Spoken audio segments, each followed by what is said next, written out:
Good morning dear students, welcome back to my channel that is mind your science. और मैं चंद्र प्रकाश आपके साथ mind your science की तरफ से केमिस्ट्री के लेक्चर आपके साथ डिलीवर कर रहा हूँ। और हम पढ़ रहे हैं सरफेस केमिस्ट्री। सरफेस पे होने वाली गतिविधियों को हम सरफेस फिनोमेना कहते हैं और इससे जो भी रिलेटेड पॉइंट्स हैं that is the surface chemistry के अंडर आता है। पिछली वीडियो के अंदर हमने देखा, पिछली वीडियो के रीकैप हमने पढ़ी preparation of colloidal solutions. Preparation के तुरंत बाद आया प्यूरिफिकेशन और आज हम पढ़ेंगे, अपना टॉपिक है, today's topic is properties of colloidal solutions. Dear students, 3 P आ गई हमारी, P for preparation, P for purification and P for properties. तो आज हम अपने लेक्चर के अंदर प्रॉपर्टीज़ ऑफ कोलाइडल सॉल्यूशन जानने वाले हैं, जिनकी कुछ जानकारी आप और हमने शेयर की थी जब मैंने तीनों सॉल्यूशंस की कंपैरिजन पढ़ाई थी, true solution, colloidal solution and suspension, experiment वाले वीडियो के अंदर। तो आज हम उसी को कंटिन्यू करेंगे। तो आज का लेक्चर अब हम यहाँ पर स्टार्ट कर रहे हैं। आप सभी का चैनल पर हार्दिक स्वागत। चैनल देखने के लिए आपका बहुत बहुत धन्यवाद और बहुत सारी wishes to all of you. कल रक्षाबंधन है, सभी बहनों को मेरा नमस्कार और उन सभी को जो बहनें मेरी ये चैनल देख रही हैं और जितनी भी हमारी बेटियां ये चैनल देख रही हैं उनको सभी को रक्षाबंधन की हार्दिक बधाई। कल देखूंगा अगर पॉसिबल हुआ तो वीडियो बना पाऊंगा, नहीं तो देखेंगे, अगर नहीं बन पाया तो इसलिए आज मैं सोच रहा हूँ आज ही विश कर रहे हैं सर, तो आज ही मैं आपको सभी को रक्षाबंधन की बहुत बहुत शुभकामनाएँ। Thank you. अब आज हम सीधे लेक्चर में चलते हैं। We are discussing about the properties of colloidal solutions. आज हम डिस्कस करेंगे properties, you write down the topic name, properties of colloidal solution. Properties मतलब इसकी विशेषताएं। सबसे पहली विशेषता है heterogeneous in nature. Colloidal solution consist of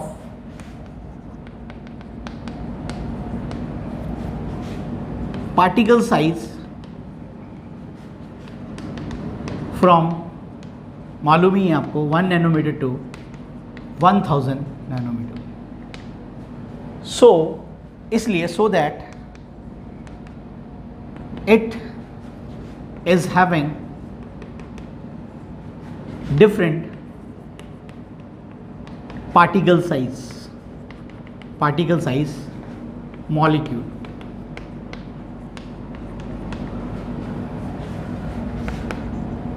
Hence it is suggested as heterogeneous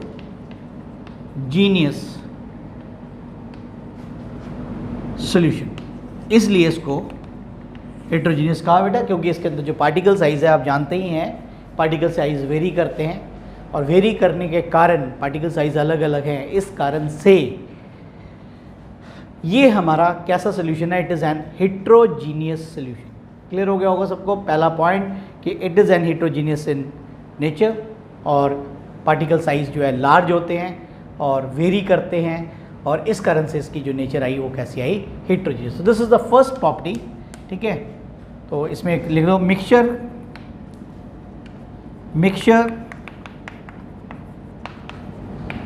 consist of large and small particles. इसलिए ये कैसी है हमारी, हेटेरोजीनियस। हेटेरो का मतलब ही होता है डिफरेंट। तो ये थी हमारी सबसे पहली प्रॉपर्टी नंबर 1 जो आपको बिल्कुल क्लियर समझ आ गई है। सेकेंड प्रॉपर्टी भी आप जानते हैं क्या है हमारी, स्टेबिलिटी। स्टेबिलिटी का मतलब है कि ये सेटल डाउन होता है या नहीं, whether it settles down or not. We'll discuss second property number 2, settling property. और settling property से related है stability of the colloidal solution. Stability of the colloidal solution. Colloidal solutions are quite stable in nature, quite stable, बहुत ज़्यादा स्थिर है in nature. क्यों? Their particles does not settles down even after long period of time. काफ़ी लंबे समय के बाद भी ये सेटल डाउन नहीं होते. Only some of the heavier particle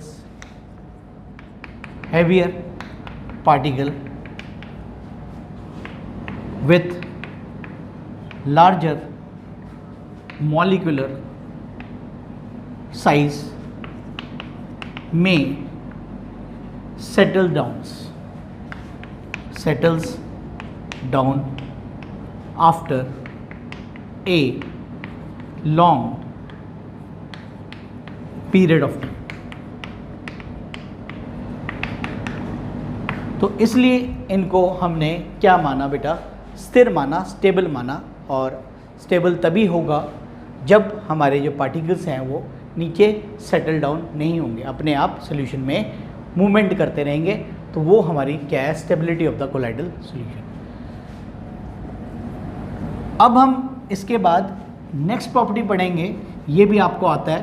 इसकी जो शुरू की 5 प्रॉपर्टीज़ हैं वो बहुत ही आसान है, जो कि ऑलरेडी हमने कवर की हुई है. तो प्रॉपर्टी नंबर 3 लिखते ही आपको समझ आ जाएगा, फिल्टर एबिलिटी. ये फिल्ट्रेशन प्रॉपर्टी, और you can write filtration property.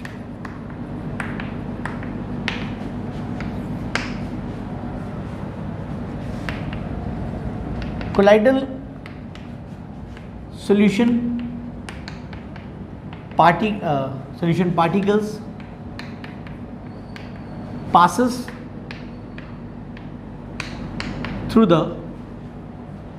pass हो जाती है, passes through the filter paper, but does not passes through the animal membrane.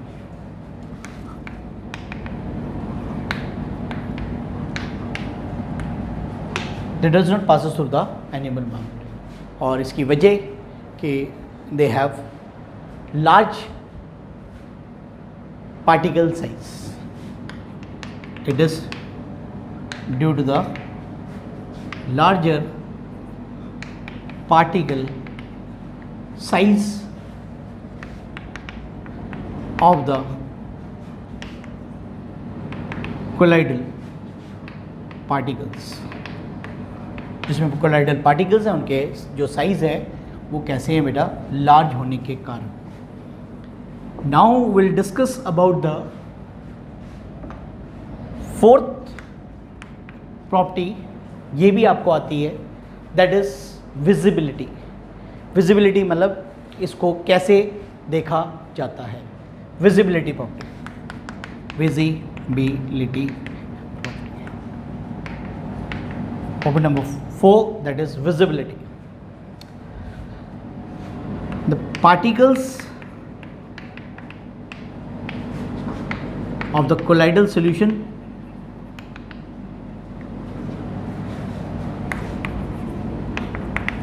are not visible by the naked eye, खुली आंखों से ये हमें नहीं दिखते, they are not seen by the naked eye, and even under the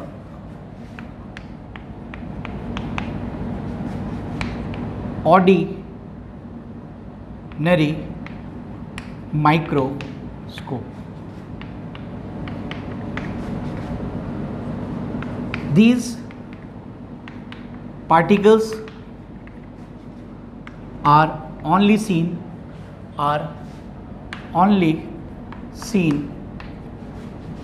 by the ultra high resolution microscope, that is called ultra microscope.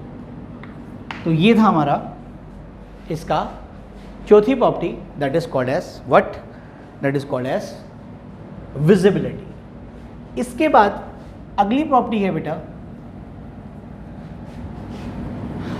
Colligative properties. Colligative properties वही colligative properties जो कि हमें डेमोक्रेटिव प्रॉपर्टीज बताई थी, जो कि हमारे किसके ऊपर डिपेंड करती है, number of moles of solute. तो यहाँ पर भी ये प्रॉपर्टी आती है। फिफ्थ प्रॉपर्टी का नाम है कॉलिगेटिव प्रॉपर्टी। कहता है लाइक सॉल्यूशन की तरह ही, like solution colloidal solution also shows all the colligative properties, that is कौन सी बेटा, lowering in the vapor pressure, it is an colligative property, elevation in boiling point etcetera. तो ये सारी प्रॉपर्टीज़ वो शो करता है जो हमारे सोल्यूशन शो करते हैं। तो इसका मतलब they depends upon the number of moles of solute. तो ये थी हमारी फिफ्थ प्रॉपर्टी। तो यहाँ तक आपने बिल्कुल सिंपल तरीके से याद कर लेना है। अब मैं आपको इसकी बाकी प्रॉपर्टीज़ के बारे में समझाऊंगा। दीज आर मोस्ट इम्पॉर्टेंट और 100% पेपर में आएंगे, 100% इन योर बोर्ड एग्जाम।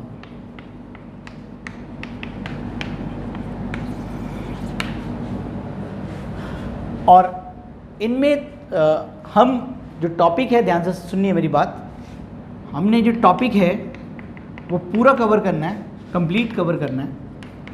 और मैं आपको बताऊंगा कि सिर्फ आपने पेपर में, एग्ज़ाम में सिर्फ कौन सा पॉइंट लिखना है, which point you are going to right.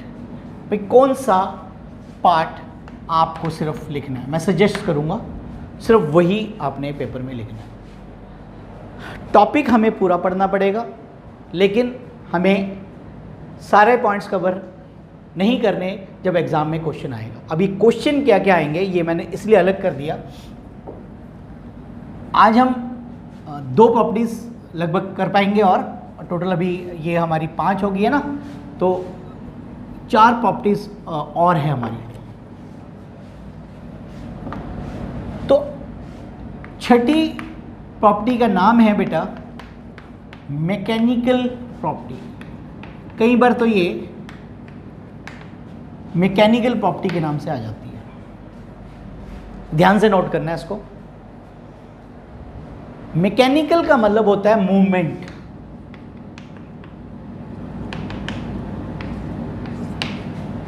और इस प्रॉपर्टी का यहां पर जो नाम आता है पेपर के अंदर, कई बार तो आता है, right A short note on mechanical property of colloidal solution.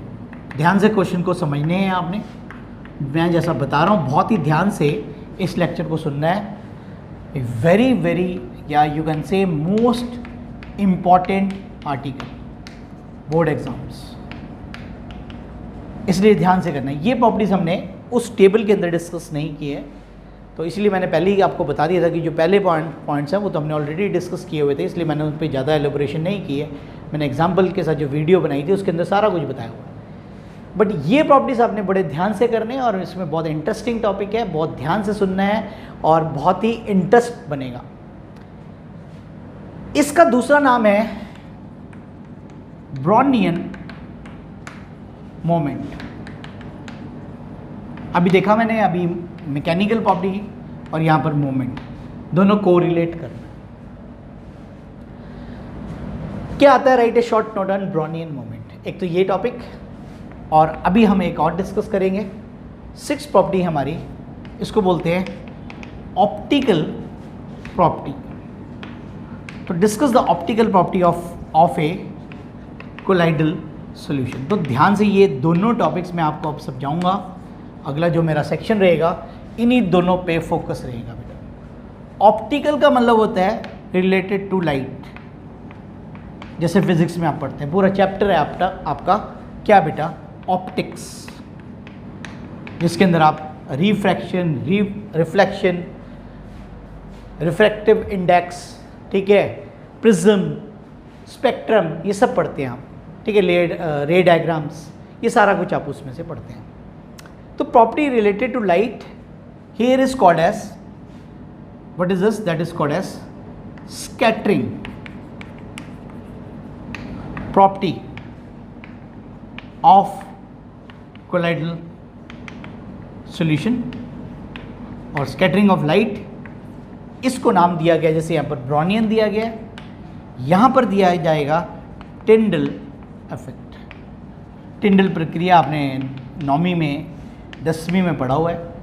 तो ये दोनों topic very very very important है।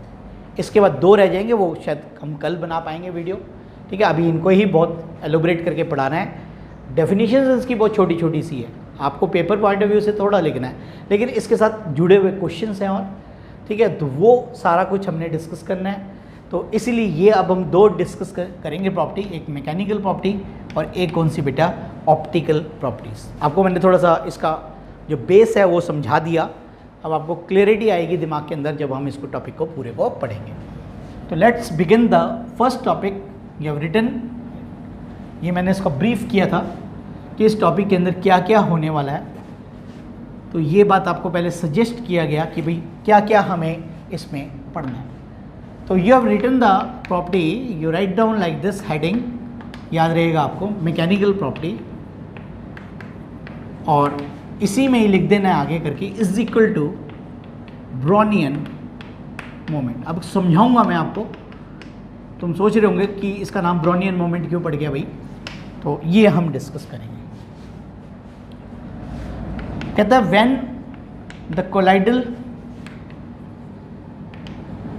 पार्टिकल्स, इंट्रोडक्शन है इसकी, are observed by ultra microscope, we find out that these colloidal, क्या देखते हैं हम, colloidal particles are in the state of random motion. They're in a state of random motion. Random motion, लगातार random motion में है बेटा।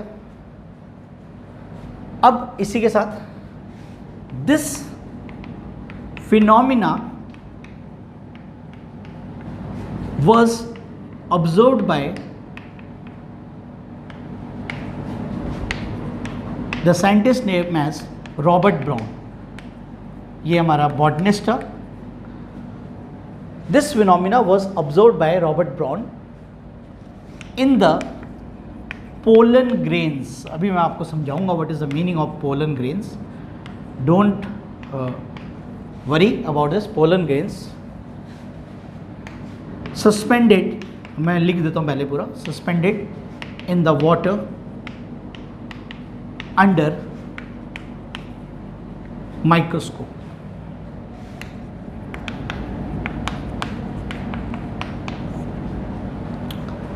मैंने लिखा है the phenomena, same phenomena, this type of phenomena was observed by Robert brown in pollen grains suspended in water under the microscope. जो तो हमारे बच्चे बायो के हैं उनको पोलन ग्रेन्स के बारे में पता है, वैसे बाकी बच्चों को भी पता है, नॉन मेडिकल्स वाले बच्चों को भी पता है। हमने 10th में ही पढ़ा हुआ है, जीव विज्ञान में सारा आता है। पोलन ग्रेन्स क्या होता है, जैसे आप देखते हैं जो फूल होता है, फूल के ऊपर जो बीच वाला पोर्शन होता है जिससे उसका सीड फॉर्मेशन होता है, उसमें बहुत बारीक बारीक बारीक बारीक पार्टिकल्स होते हैं।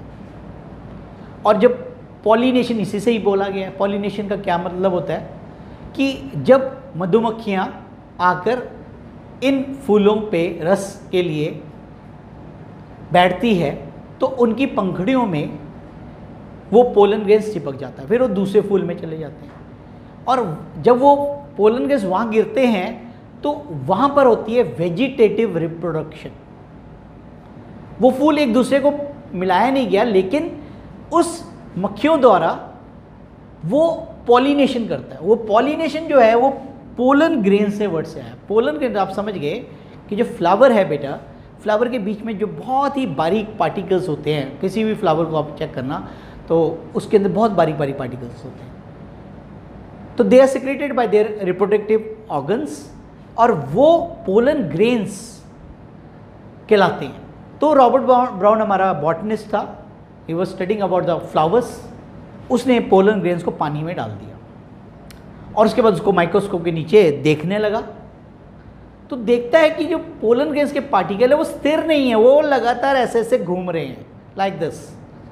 ठीक है, अभी बनाऊंगा बोर्ड में। और that is same as the colloidal solutions. इसीलिए इसका नाम ब्राउनियन मूवमेंट पड़ गया, इसीलिए इसका नाम क्या पड़ गया, ब्राउनियन। तो suspended in air they are observed pollen grains. These pollen grains are in continuous zigzag motion, zigzag motion, जिसको हम रैंडम मोशन भी कहते हैं। और यही हमारा सेम था किसमें, कोलाइडल सॉल्यूशन। तो ये थी कैसे डिस्कवर की थी कोलाइडल पार्टिकल्स के अंदर मूवमेंट्स ऑफ पार्टिकल्स को किसके साथ उसने जोड़ा और इसलिए इसका नाम पड़ गया ब्राउनियन मूवमेंट। तो अब यहाँ से आपने पेपर में लिखना है, आपके पास पेपर में आएगा ब्राउनियन, फिर से लिख देता हूँ मूवमेंट। तो आप लिखोगे द zigzag मोशन किसका, of the colloidal particles in the solution when observed by microscope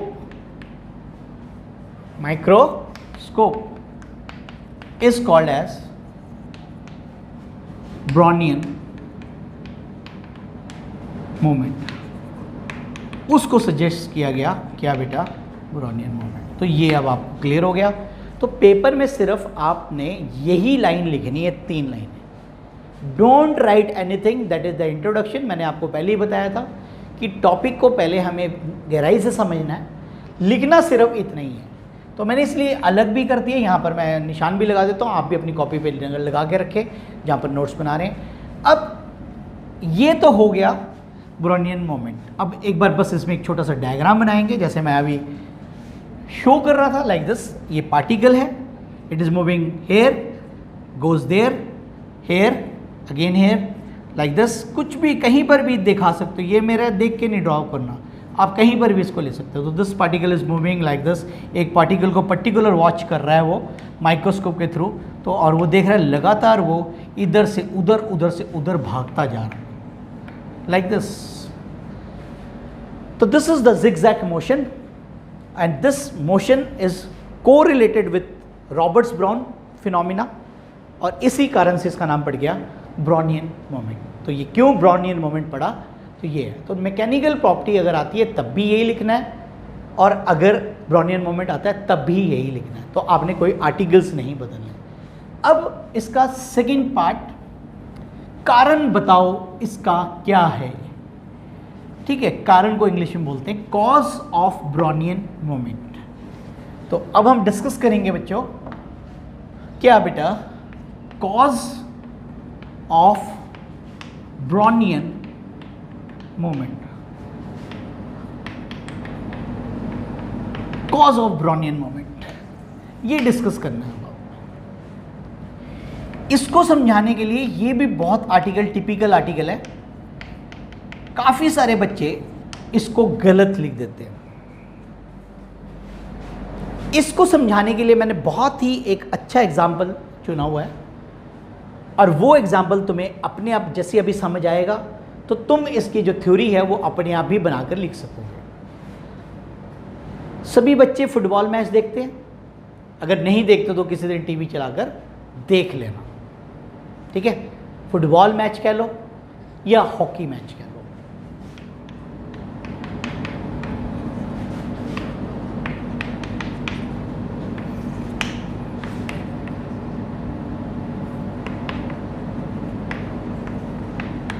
hockey match हमारी शाहरुख खान की चक दे इंडिया मूवी तो देखी होगी आपने. मैच नहीं देखा, मूवी देखी होगी, या नहीं किसी बच्चे ने देखा तो देख लेना, आज जाके देखना जरूरी है, तभी समझ आएगा मैं पढ़ा क्या रहा हूँ. अब ये तुम कहोगे ये क्या कर दिया सर ने, ये क्या बताने लग गया हमारे को. अभी तो सर ब्राउनियन मोमेंट पढ़ा रहे थे और पढ़ाते पता नहीं सर कहाँ पर पहुँच गए. ये मैंने फील्ड बना दिया, ये 2 गोल्स बना दिए बेटा.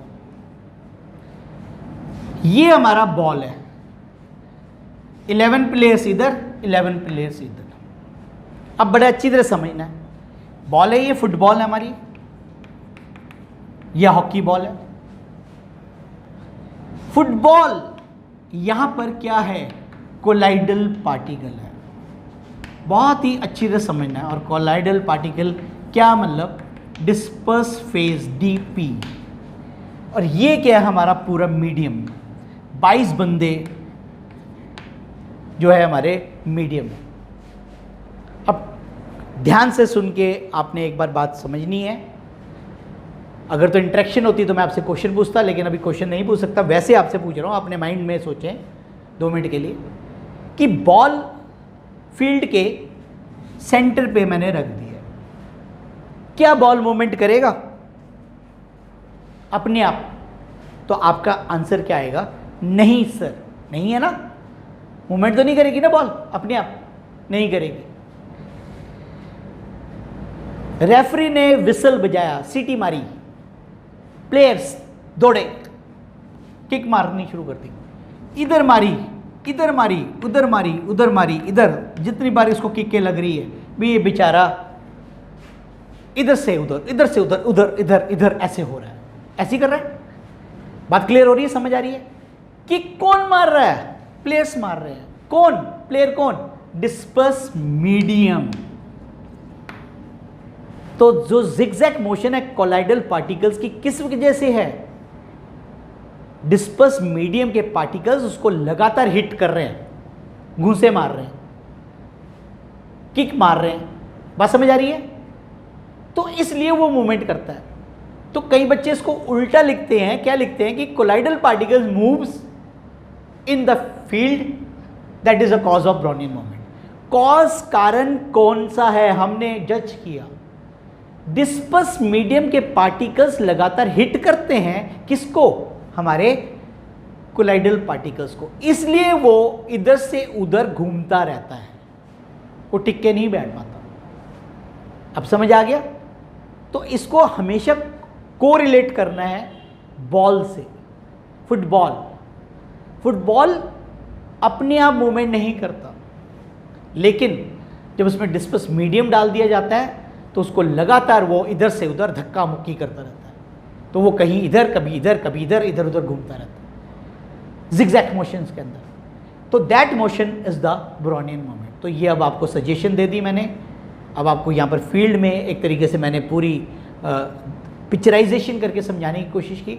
अब आपको समझ आ गया होगा कि कारण क्या है ब्रोनियन मोमेंट का। Now will write down this thing, और अब आपको बिल्कुल सही समझ आएगा। नहीं तो मैं बता ही रहा हूँ, पेपर जब हम चेक करते हैं, examiner being examiner from the last so many years, जब केमिस्ट्री के पेपर के अंदर कई बच्चे इसको उल्टा लिखाते हैं क्योंकि उनको कॉन्सेप्ट नहीं समझाया जाता, उन्हें बताया नहीं जाता, उन्हें सिर्फ रटवाया जाता है कि भाई ये है लिख दो। तो वो सोचते हैं भी कोलाइडल पार्टिकल ही तो सर ने लिखी थी पहले वाले में या मैडम ने लिखी थी, में मूवमेंट करते हैं तो इसमें भी यही लिख दो उठा के। अब लेकिन आपको समझ आया कि भाई कोलाइडल पार्टिकल अपने आप मूवमेंट नहीं करना चाहता है, बट वो क्यों मूवमेंट करता है, बेचारा अंडर द इन्फ्लुएंस है डिस्पर्स मीडियम के, और डिस्पर्स मीडियम उसको क्या करता है, लगातार हिट करता है, इस कारण से वो मूवमेंट करता है। द पार्टिकल्स ऑफ, देखो ध्यान से, disperse medium are in continuous motion and it hits the disperse phase, क्या, that is colloidal particle,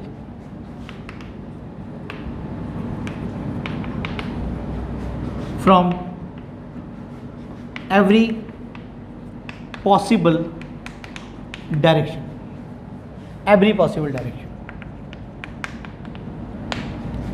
so that these colloidal particles are always in the state of zigzag motion। तो अब आपको ये पूरा का पूरा सजेस्ट हो गया। बस बच्चों क्या करते हैं बच्चे हमारे, जिनको बेचारों को सिर्फ समझाया नहीं होता है, वो यहाँ पर डिस्पर्स मीडियम की जगह डिस्पर्स फेज लिख बैठते हैं, और यहाँ पर बाकी सारी बात अगर ये गलत लिखी गई तो सारी बात गलत साबित हो जाती है। आपको समझा दिया गया कि भाई पार्टिकल्स नहीं मूवमेंट करना चाहते, वो तो आराम से स्थिर रहना चाहते हैं, लेकिन डिस्पर्स मीडियम के पार्टिकल्स लगातार हिट करते हैं उसको, और इस कारण से वो मूवमेंट में आ जाते हैं। तो this is the cause of Brownian movement. अब दी हुई है बेटा इसकी, तो इसलिए मैंने कहा कि इस आर्टिकल के आगे 3 पार्ट्स बन जाते हैं। एक तो डेफिनेशन, पहले तो सबसे पहले इंट्रोडक्शन बताई बेटा, उसके बाद मैंने डेफिनेशन पढ़ाई जो कि सिर्फ 3 लाइनों का ही सवाल है, 1 नंबर का ही क्वेश्चन आना है। उसके बाद अगर ये आया कॉज तब लिखना है, और अगर आई इम्पोर्टेंस तब लिखना है बेटा। तो now will write down the importance of Brownian movement.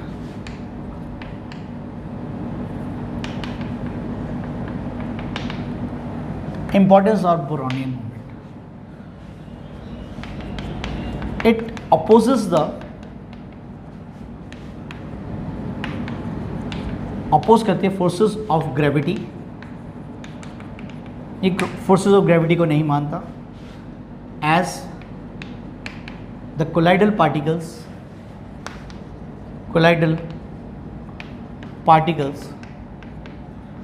never settles down at the bottom, only a very few, बहुत कम particles, वो भी जिनका particles having higher molecular mass oblique size settles down।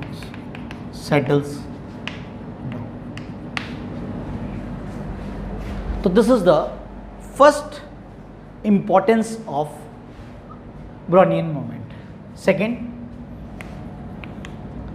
by this process या phenomena we determine the बहुत ही पुरानी चीज Avogadro's number. Avogadro's number निकालने के लिए इस मेथड का प्रयोग किया गया। तो by this help of this method we find out the Avogadro's number. So this is all about the mechanical property and that is importance of Brownian moment. अब हम अपना नेक्स्ट प्रॉपर्टी नंबर 7 डिस्कस करेंगे आप लोगों के साथ। ये भी बहुत ही इंटरेस्टिंग है, आपको अच्छे तरह से समझाया जाएगा और बताया भी जाएगा कि आसान सी प्रॉपर्टी है, optical property, and this is known by the name, the scientist name है टिंडल इफेक्ट। सबसे पहले तो मैं आपको टिंडल इफेक्ट के बारे में बताऊंगा बेटा, और फिर यहाँ पर क्या इन्होंने एक्सपेरिमेंट किया वो बताया जाएगा और उसके बाद इसकी डेफिनेशन बताई जाएगी। छोटा सा ही टॉपिक है, ज़्यादा वेट नहीं आपको करना है, आराम से थोड़ा सा सुनना है और ध्यान से। बेटा टिंडल इफेक्ट क्या होता है? 9वीं क्लास में हमने पढ़ा था कि जब हम घने जंगलों में से निकलते हैं, घने मतलब डेंस फॉरेस्ट में से, और कभी आप जैसे अभी जैसे मैंने बताया कि स्पोर्ट्स चैनल में ये देख लेना, आज कहूँगा कि नेशनल ज्योग्राफिक चैनल या हमारा जो इस तरीके के रिलेटेड चैनल्स है, एक और भी है वो मेरे नाम में अभी नहीं याद आ रहा, उसमें जब कोई डेंस फॉग के अंदर शूटिंग करता है तो डेंस फॉग के अंदर जब देखते हैं कि जहाँ से हल्की हल्की धूप की जो रोशनी है जब वो पास होती है तो वो क्या होती है, वहाँ पर जितने भी पार्टिकल्स हैं वो सारे के सारे हमें नज़र आने लग जाते हैं। मैं डेंस फॉग मतलब फॉरेस्ट की बात कर रहा हूँ, घने जंगल के बीच में से हम गुजर रहे हों, इतने बड़े बड़े पेड़ है कि भाई वहाँ तो जंगल पूरा जंगल भरा हुआ है और सूरज की रोशनी तो दिख ही नहीं रही, लेकिन कहीं पर हल्की जहाँ पर कम हो जाती है तो वहाँ से सूरज की रोशनी जरा सी नज़र आती है। तो वहाँ पर अगर हम सूरज की रोशनी की तरफ देखें तो वहाँ पर हम देखते हैं जितने भी पार्टिकल्स हैं वहाँ पर वो सारे हमें नज़र आते हैं। एक तो ये मैंने बताई, ये आपके 9th क्लास के टॉपिक में दिया। फिर आप आ जाओ सिनेमा घरों के अंदर, सिनेमा हॉल के अंदर, और आजकल तो प्रोजेक्टर्स पे भी आपको क्लासरूम्स के अंदर बताया जाता है। तो जब लाइट बंद कर दी जाती है और प्रोजेक्टर चल रहा होता है, प्रोजेक्टर तो पता है ना आप सभी बच्चों को, प्रोजेक्टर, मूवी हॉल के अंदर भी प्रोजेक्टर्स होते हैं, हमारे स्कूलों में भी प्रोजेक्टर्स लगे हुए हैं, हमारे कॉन्फ्रेंस हॉल के अंदर भी प्रोजेक्टर्स लगे हैं। तो प्रोजेक्टर से जब लाइट चलती है, स्क्रीन के ऊपर आती है, तो आप अंधेरा, डार्क रूम है, कंडीशन है इसकी डार्क रूम होना चाहिए, अंधेरा होना चाहिए बिल्कुल। तो ये जो लाइट यहाँ चल रही है तो यहाँ पर जो जितने भी पार्टिकल्स हैं वो सस्पेंडेड है, वो आपको सारे के सारे पार्टिकल्स इसके अंदर नजर आएंगे। और इसके अलावा कहाँ, 2 एग्जाम्पल्स आपको मैंने बताए। तीसरा एग्जाम्पल है हमारा कि जो हमारे घर में हम एक सामान रखने के लिए स्टोर रूम बना देते हैं, और स्टोर रूम में जनरली क्या होता है बेटा, कोई खिड़की या दरवाज़ा, मतलब दरवाज़ा तो होता है, खिड़की नहीं होती। हो सकता है कोई कहीं पर ही रोशनदान छोटी सी रख ले। अब रोशनदान से जब लाइट निकलती है तो देखना सारे पार्टिकल्स उसके अंदर नजर आएंगे आपको। अब इस कमरे में मैं वीडियो बना रहा हूँ, ये कमरे में बैठे हैं आप, जिस कमरे में बैठे पढ़ रहे हैं, आप अपने कमरे को भी ऑब्जर्व कर सकते हैं, उसमें चारों तरफ से रोशनी आ रही है, इसलिए हमें पार्टिकल्स नज़र नहीं आते। लेकिन मैंने बताया कि dust particles suspended in air है, वो तभी नज़र आते हैं जब लाइट बहुत धीमी होती है, डार्क रूम होता है और थोड़ी सी लाइट कहीं से पास हो रही होती है, तब वो हमें पार्टिकल्स नहीं। इस प्रभाव को टिंडल इफेक्ट कहा जाता है। लाइट से रिलेटेड प्रॉपर्टी है, इसलिए ऑप्टिकल प्रॉपर्टी है। आगे बात समझ में, समझ आ गई है बिल्कुल।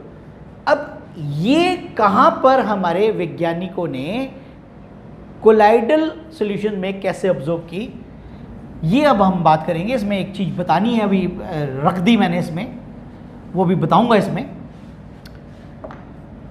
इसके लिए इन्होंने क्या किया है, ये right on this diagram, dark room में टेबल के ऊपर 2 बीकर्स रख लिए गए कुछ फासले के ऊपर, और बीएससी में तो ये प्रैक्टिकल भी है, हमारे बच्चे कॉलेज के अंदर ये प्रैक्टिकल करके देखते हैं। और यहाँ पर स्ट्रॉन्ग बल्ब का सोर्स ऑफ लाइट यहाँ से पास की जा रही है, light, source of light, and this is done in the dark room. ये इसकी पूरी की पूरी इंट्रोडक्शन है, ध्यान से बनानी है आपने, सारा का सारा ड्रॉ करना है। अब मैं इसके आगे की जानकारी आपके साथ शेयर करूंगा। आगे की जानकारी क्या है बेटा, इसके अंदर तो लिया है इसने, ये हमने ट्रू सॉल्यूशन। अब ट्रू सॉल्यूशन बताने की जरूरत ही नहीं है आपको, आप समझ चुके हैं, बहुत अच्छे बच्चे बन चुके हैं आप। शुगर सॉल्यूशन, चीनी का घोल, इसमें लिया है कोलाइडल सॉल्यूशन। अब हमारे प्यारे बच्चे समझिए कोलाइडल सॉल्यूशन क्या, भाई एकदम बता देते होंगे बच्चे पीछे से। स्टार्च सॉल्यूशन अंधेरे कमरे में रख दिया गया, लाइट की रोशनी टॉर्च से इसमें गिरी गई, यहाँ कुछ नहीं नजर आया, लेकिन जब ये कोलाइडल सॉल्यूशन में से गुजरी तो अब आप देख रहे हैं यहाँ पर मैंने ये लाइन बनाई है, तो यहाँ पर जो पाथ है वो क्या हो जाता है, विजिबल हो जाता है। यही चीज़ मैंने वहाँ नहीं बताई थी, जब घने जंगलों में से लाइट पास होती है तो वो लाइट का पूरा पाथ हमें नज़र आता है। इस कमरे में लाइट का पाथ नज़र नहीं आ रहा है, मेरे यहाँ पर ट्यूबलाइट जल रही है बोर्ड के बिल्कुल ऊपर, या उधर एक लाइट जल रही है, वो लाइट का जो पाथ है वो तब दिखेगी जब कमरे में क्या होगा, डार्क होगा, डार्क रूम। तो पाथ ऑफ लाइट विजिबल क्यों होती है, क्योंकि इसके जो पार्टिकल्स है अभी बताए वो स्थिर नहीं है, उन्हें कौन धक्के मार रहा है, डिस्पर्स मीडियम, तो ये लगातार मोशन में है। तो ये क्या करते हैं, लाइट को बिखेर देते हैं, और बिखेरने की इंग्लिश क्या है, scattering of light, and this scattering of light phenomena is called as optical property of the colloidal solution. Scatter हो जाती है लाइट, ठीक है। स्कैटर का मैं एक और एग्जांपल आपको बताता हूँ। जैसे हम रात को ड्राइविंग कर रहे हैं, गाड़ी चला रहे हैं या स्कूटर पे जा रहे हैं, हमने चश्मा लगा लिया, तो अब देखते हैं या हेलमेट का कवर लगा लिया है, तो लाइट उसमें फैली हुई नज़र आती है, तो हमें बड़ी मुश्किल हो जाती है ड्राइविंग करने के लिए। तो इसीलिए स्पेशल ग्लासेस के चश्मे आते हैं जो नाइट ग्लासेस कहलाते हैं, तो उसमें लाइट स्कैटर नहीं होती। तो स्कैटर मतलब होता है फैल जाना, बिखर जाना। तो यहाँ पर कोलाइडल सॉल्यूशन के अंदर जो लाइट का पाथ है वो हमें क्या हो जाता है, दिखता है, और दिखता क्यों है, because of the scattering effect. तो अब मेरे प्यारे बच्चों आपको समझ आ गया होगा what is optical property and what is Tyndall effect. अब ये डायग्राम आपने बना लिया है, अब हमें सिर्फ 2-3 लाइनें लिखनी है इसके बारे में, और I will write the definition of Tyndall effect, जो कि आपने पेपर में लिखना है। तो ये था हमारा आज का टॉपिक, ये आपने बना लिया सबने।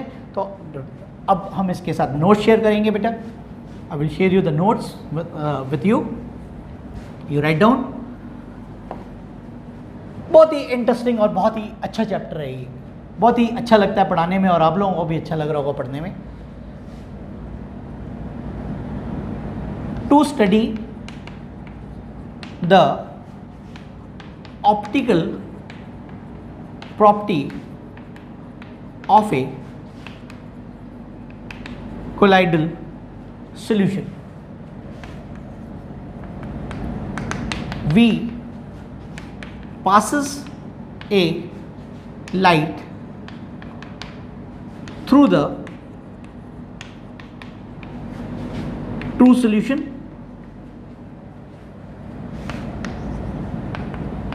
and through colloidal solution in a dark room. When the light passes through the true solution, the path is not visible. The path is not visible, comma, but when it passes through the colloidal solution, the clear path of light is visible. It is क्यों? It is due to the scattering of light by the colloidal particles.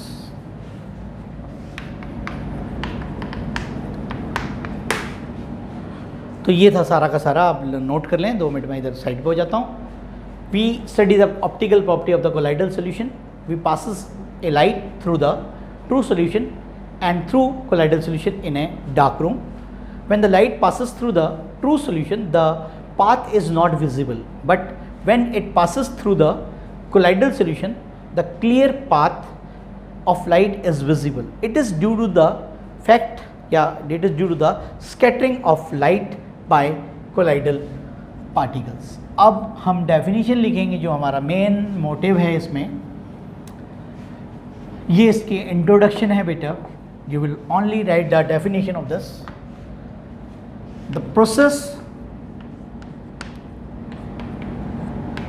vidhi, the process of scattering of light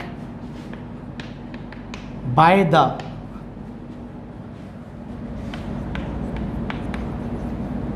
colloidal particles, in the solution is called as Tyndall effect. तो अब आप समझ गए बच्चों कि आपको अब ये मेरी बात समझ आ जाती है कि भाई टिंडल इफेक्ट आया तो आपको क्या लिखना है. ओनली दीज 2.5 लाइन, 2.5 लाइन लिखनी है और बहुत ही आसान है, सारा पढ़ाया. The process of scattering of light by the colloidal particles in the solution is called as the Tyndall effect. तो इसी के साथ ही ये टॉपिक तो नहीं ख़त्म हुआ, मैंने जैसा बताया.